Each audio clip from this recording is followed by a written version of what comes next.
Bueno, quiero informarles que hoy hemos enviado comunicaciones tanto a la Cancillería como a Thomas Gray. Queremos hacer una mesa de trabajo el día martes a las 2 de la tarde con el único propósito de revisar aquellos asuntos que le preocupan a la Contraloría en relación a las controversias y al detrimento patrimonial que se pudiera generar en circunstancias relacionadas con el contrato que se pueda o no ejecutar en el caso del tema de los pasaportes. Este interés de la Contraloría es única y exclusivamente con el objeto de escuchar las partes y de revisar si es posible que se pueda avanzar en un acuerdo que permita resolver este problema y garantizar la continuidad en la prestación del servicio de expedición de pasaportes para todos los colombianos dentro y fuera del país y por supuesto evitar, como le corresponde a la Contraloría, la ocasión de un detrimento al patrimonio público de los colombianos.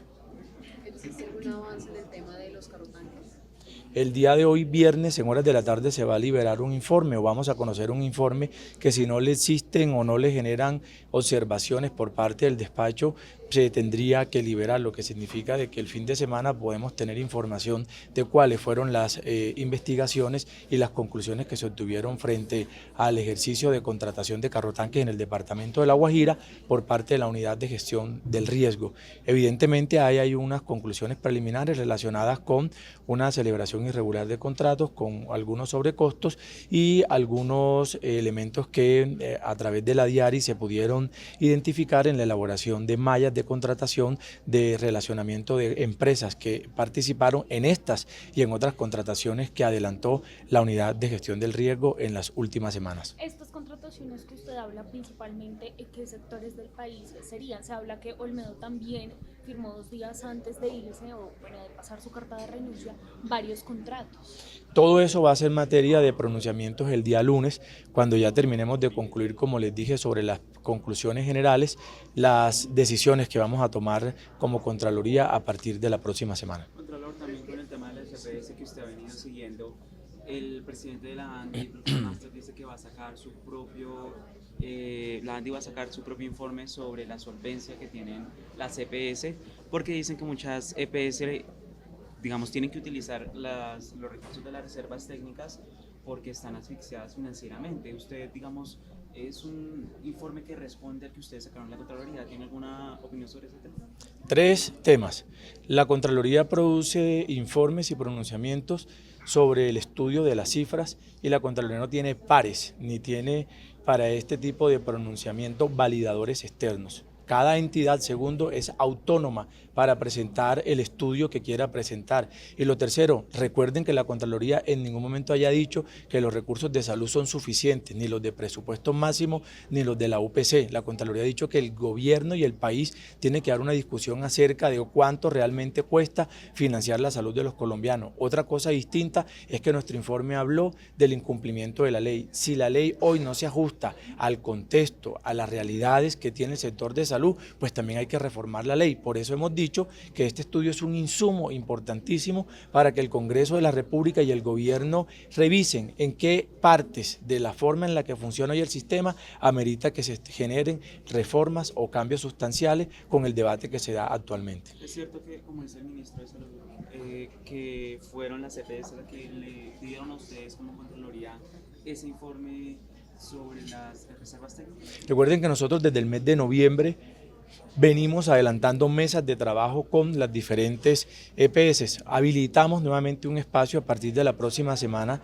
con el gremio, con ASEMI, con algunas EPS desde la Contraloría Delegada de Salud para que podamos seguir revisando las cifras. La Contraloría no tiene aquí posturas que no puedan permitir la interacción con los sujetos vigilados o con quienes intervienen en algunas de nuestras investigaciones, de manera que la puerta al diálogo está abierta y esperemos que esta nueva ronda de diálogos y de conversaciones nos permita seguir avanzando en la profundización de los asuntos que preocupan hoy por el funcionamiento del sistema de salud en Colombia. De acuerdo con la ANDI también habrían preferencias pues para pagar todos estos recursos a EPS públicas y las privadas también se les demoraría pues bastante tiempo. ¿Hay como algún cambio que generaría en caso de que sea así, efectivamente, que los pagos se retrasen? Esto pues podría afectar el uso de los recursos o incluso podría ser una respuesta a por qué hoy en día tienen tantos faltantes a nivel económico. Es que hay una deficiencia de recursos en la UPC por la cantidad de solicitudes de pagos que tienen hoy las IPS con las EPS, que esa es la deuda que aparece reconocida como pasivo de 25 billones de las EPS. Es cierto que se requiere hacer una valoración mucho más detallada de cómo pagan las EPS a las IPS, si le pagan más a las públicas o a las privadas. En algunos casos, cuando le pagan de manera anticipada a las privadas, esos modelos de integración vertical son perversos porque asfixian la capacidad de la red pública hospitalaria del país para brindar y para estar oxigenada financieramente en términos de disponer de elementos quirúrgicos, de elementos mínimos para la prestación primaria de los servicios de salud. Eso, insisto, cualquier entidad puede publicar un informe, pero la Contraloría no tiene validadores externos que hagan posible decir que un informe está o no en firme. Yo quisiera devolverme un poco al tema de los carrotanques. Usted hablaba de sanciones. ¿Qué tipo de sanciones están evaluando o analizando? Eso es lo que vamos a anunciar el día lunes en materia de pronunciamientos y de decisiones que vamos a tomar.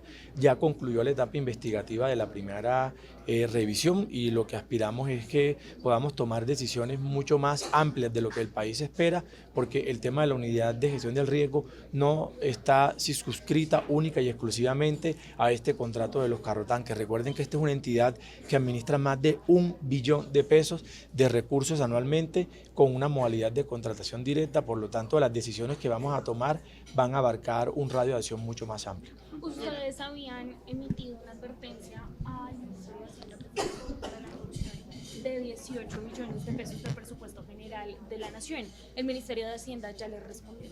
Celebramos que el día de ayer, no sé si han conocido, se expidió un nuevo decreto haciendo correcciones, entendiendo las observaciones y las advertencias que hizo la Contraloría General de la República. Por lo tanto, la Contraloría celebra que podamos seguir haciendo esos ajustes que buscan fundamentalmente apegarse a la liquidación del presupuesto como lo establece el Estatuto Orgánico de Presupuesto y como corresponde y se debía hacer por parte del Ministerio.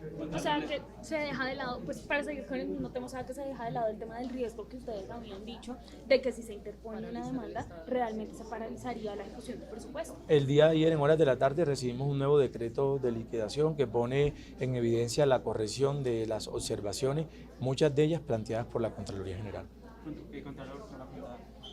Sobre el SPS, ¿usted le preocupa el tema de salud de que el presidente Petro haya anunciado la implementación del modelo preventivo y que incluso la Procuraduría está investigando unos dineros que movió el Ministerio de Salud para construir centros de salud territoriales? ¿Le preocupa este tema? Nosotros no podemos tener injerencia en las decisiones del gobierno porque el Ejecutivo también es autónomo como la Contraloría. Si el modelo de salud que quieren implementar es A, B o C, esa es una decisión autónoma que tiene el gobierno nacional como parte de sus obligaciones y de sus competencias.